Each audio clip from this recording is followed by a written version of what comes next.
Today we're going to spend some time with my favorite reoccurring villain, the cursed Macintosh SE30. Where last we left off with this mutant Macintosh, we coaxed him back to life after purchasing him in a supermarket parking lot deep in the heart of Philadelphia, already in this bizarre condition. And Steve from Mac84 carefully recapped and restored his motherboard and arguably picked up a bit of the curse himself. Check out that video here. But it turned out that this machine was used for music production in a past life, and the original modder had a rat's nest of wires and random speakers glued into the case, which we had to remove. But fear not, I think I found some worthy replacements. So today, let's find out if my sound investment was a sound investment and fit these beefy speakers into the cursed Mac. So stay tuned.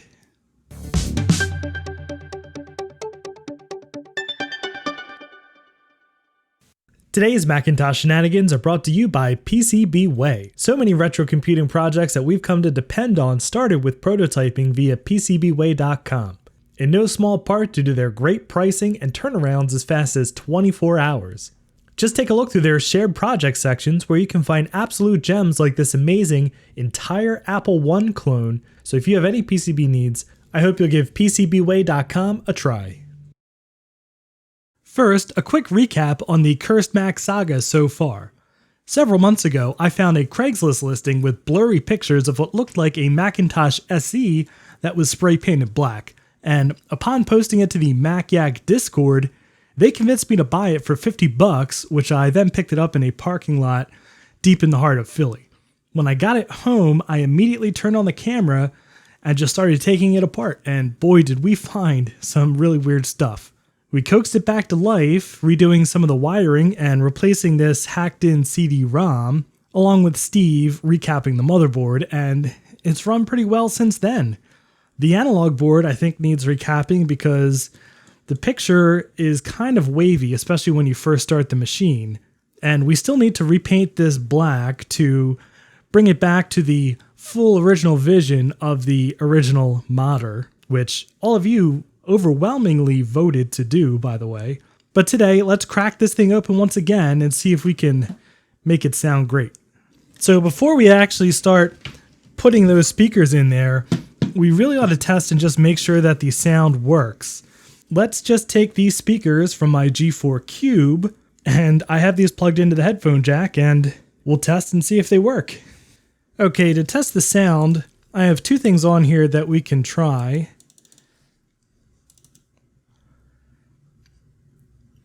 And the first one is going to be the hacked version of Glypha by another great Macintosh YouTuber, the Macintosh Librarian, who hacked in the Mackie character, which is a small compact Mac, as well as digitized voice.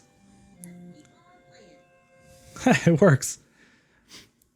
All right, well, we definitely have sound, and I'll link to the video where she made this, and also link to the download in the description below, so you can download this yourself. But yeah, definitely sound is working. I don't know why it's so choppy on here. Okay, and then just one other thing I want to try, just for the fun of it.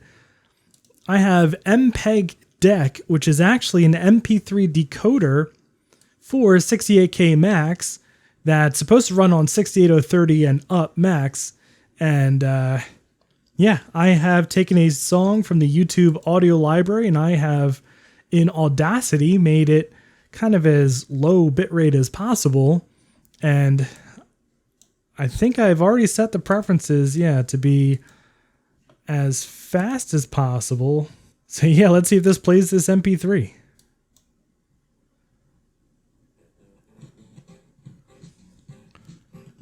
Oh, it's a little bit choppy.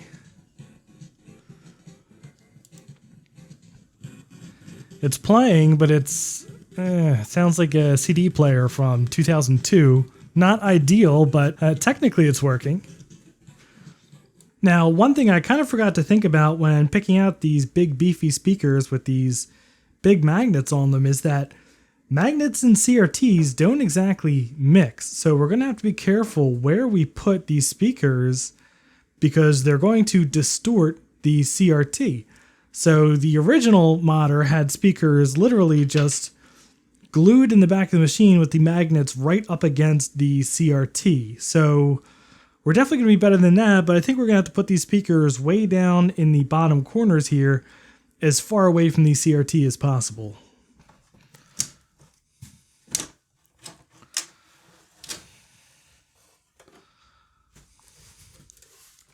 And look at that, I actually forgot two of the speakers in there. Still glued onto the case, so I'll have to pry those off.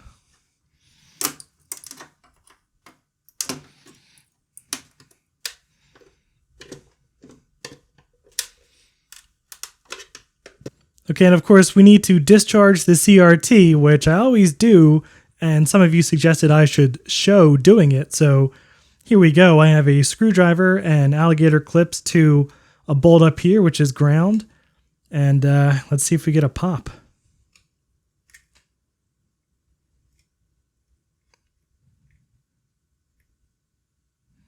Nothing. And also this time I am going to remove the yoke board here, which sometimes I don't do because I get kind of lazy, but I definitely don't want to break the freaking neck of the CRT. Yeah, so the inside of this is still a gigantic mess of ribbon cables, and not everything is secured in place. For example, the SCSI to SD adapter back here, which is our hard drive. But probably we'll want to take some of these cables out of here and just play around with the placement of the speaker. I mean, off the bat, the one place I see is down in the corner here, where it actually fits kind of nicely and has a little hole for sound to come through. And we just have to drill two mounting holes in the metal here. I mean, it would be nice if I could get two speakers in there, one on each side, but it's not strictly necessary. And of course, this didn't have two speakers to begin with. Another option might be to mount it over here somewhere, which is closer to how the speaker was originally, but yeah, it's kind of a tough fit in there, and it's not really as convenient since the CD-ROM drive is there. So thus far, I'm thinking right in the bottom corner here. All right, let's get this motherboard out and see exactly where we're going to have to run the cable from. Okay, so on the board here, we can see all of the fresh, non-leaky tantalum caps. Thank you very much, Steve. And we have our 128 megs of RAM and our special Rominator 2 ROM chip, this red fellow right here, which gives us all kinds of benefits that we explained in the previous videos on this machine, which I'll link to right here. But right here, this is where the sound needs to plug in. So I'm going to have to find a connector for 2 pins somewhere around here, and then splice on some cables, and I guess solder those cables onto the speaker. Okay, so here's my wire for the speakers that I've created. And I took out that yellow wire, which obviously we only need 2 wires here. And I, honest to God, soldered these wires together and then used some heat shrink. I actually reused the heat shrink that was already on there and just shrank it down some more. And then I figure we'll just take this nice knock to a sheath thing and shove this stuff in there. Yeah, that actually looks really clean. And it connects just fine. So I think what to do next is I'm going to put the motherboard back into the computer, and then we'll just kind of stick these wires on here and just see how loud the speaker is and if it needs any kind of amplification or anything. But I'm hoping it's just going to sound pretty good connected directly to the motherboard.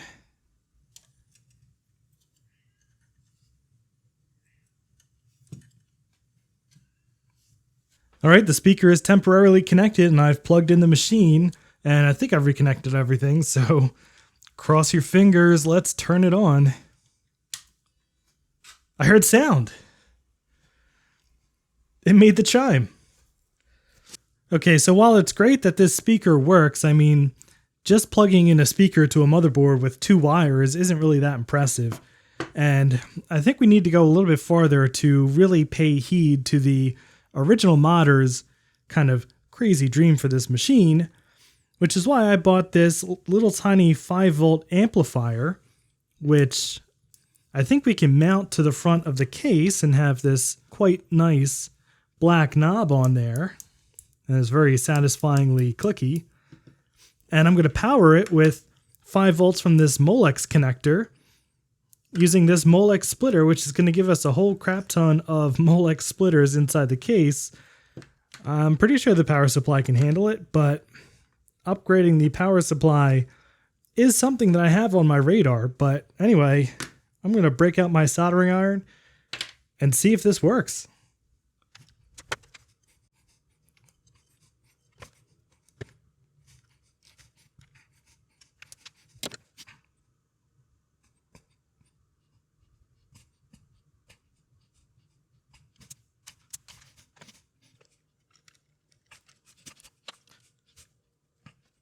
Alright, so I never claimed to be good at this, but I did solder all the wires in place, and I've got the speaker loosely connected, and Molex is connected with this huge rat's nest of Molex adapters here.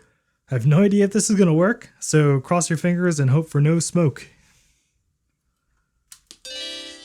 Hey, it works! Wow, that was quite loud. Alright, that's incredible. My mediocre soldering skills have come in handy. All right, well, I've got everything connected. I've got the machine booted up. I've got our little volume knob about 1/4 of the way up. Let's see if we can put this speaker through its paces. So to start, let's open something with some sound. Why not our nice game of Glypha again and see if we can't hear Mackie's digitized voice even better.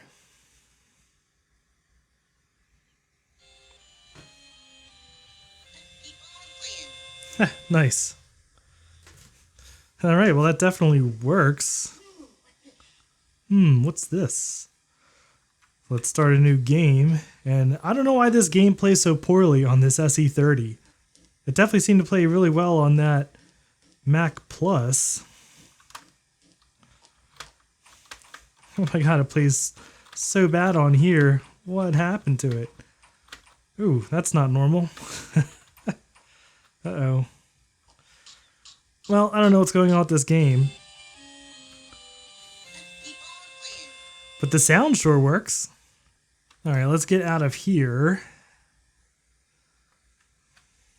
And let's try our MP3 player, which, if you'll remember, plays, but it doesn't play very well, but at least it'll give us a good gauge of how well this volume works, and I guess what the speaker just sounds like in general. It'll be choppy, but yeah, here we go.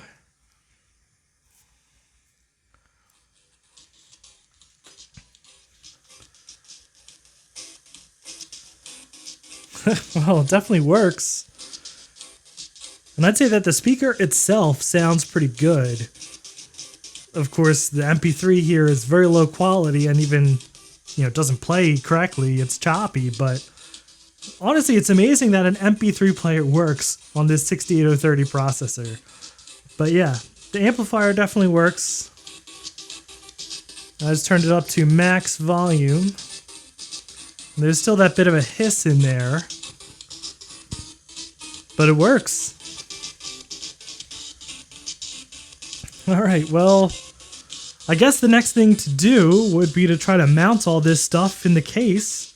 So let's see if we can do that. All right, so I'm thinking the volume knob might be really cool right around here somewhere. And it does seem like there's some space next to the CD drive to kind of mount it, although I'm not exactly sure how well. Originally I was thinking I would put it down here or something, but I kind of like how this keyboard goes right up underneath like that. So I don't think I'm going to put it down here. And then I am thinking that right here is probably the best place to mount the speaker. I mean, it fits in there. It can go flush up against the metal here, and I can drill some holes to screw it in there. And then it still has this nice little hole for the sound to at least somewhat make its way out through the side vent in the case.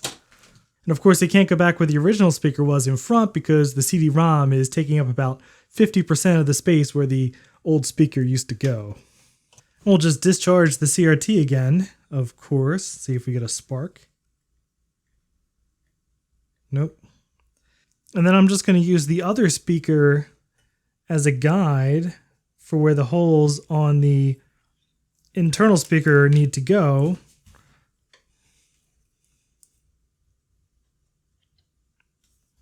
So let's take some stuff out of the internals of this computer and drill 2 holes.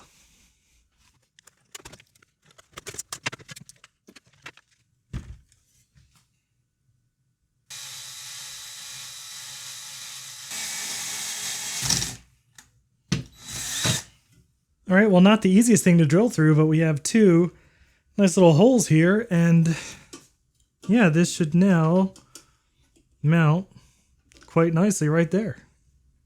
Okay, so let me just show you how much of a pain that was to actually mount the speaker here. It's in there nice and tight now, but I literally had to hold a washer with these tweezers and tighten it, and I kept dropping it down to the bottom, and it was extremely finicky to hold this tiny washer in there through this tiny hole and try to tighten it that way. But I got it, and the speaker is mounted, so let's mount some more stuff. All right, so I've got my mediocrely soldered amplifier here, and I was sure that I wanted to mount it over this side to have it come out the front next to the CD-ROM, but it kind of seems like up in this area was made for it. So there's kind of a perfect little cutout in the frame of the computer to put this and maybe even stick it there with some hot glue, and then the nut that holds the front of it on.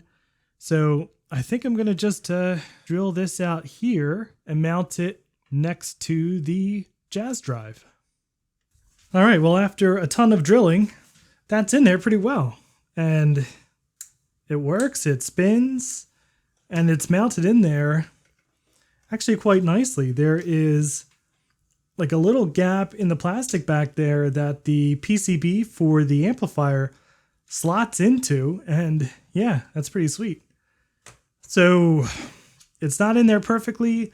I still want to probably hot glue it into place, but it's in there, it works. So let's put this machine back together and see what the finished product is going to look like.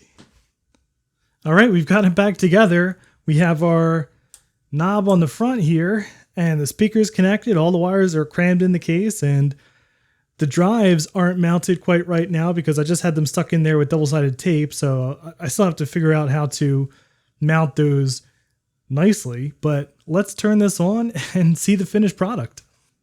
All right, so we're booted back into macOS 8.1 just fine, and let's turn our little knob up with a satisfying click, and I heard the speaker come to life when I did that.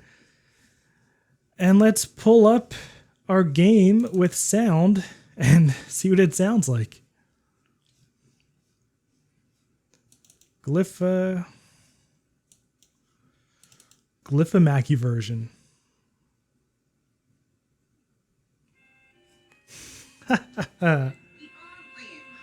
We've got sound.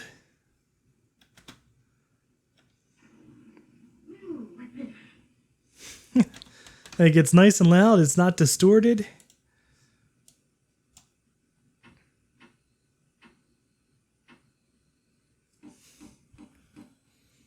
Oh man, this came out better than I even imagined. I do wish the game worked right.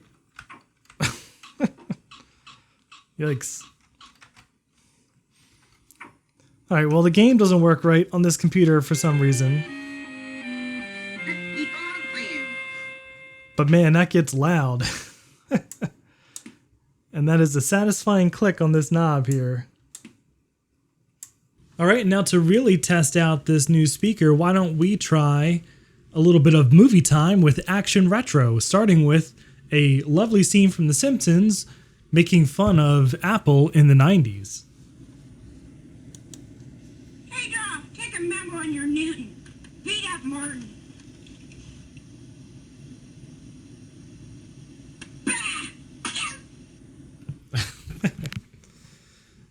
Sounds pretty good. Next, we'll try the trailer for the best Star Trek movie ever made.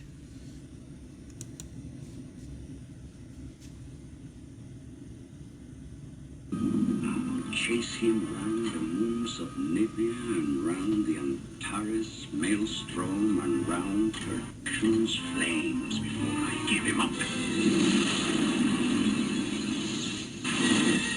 There she is. There she is.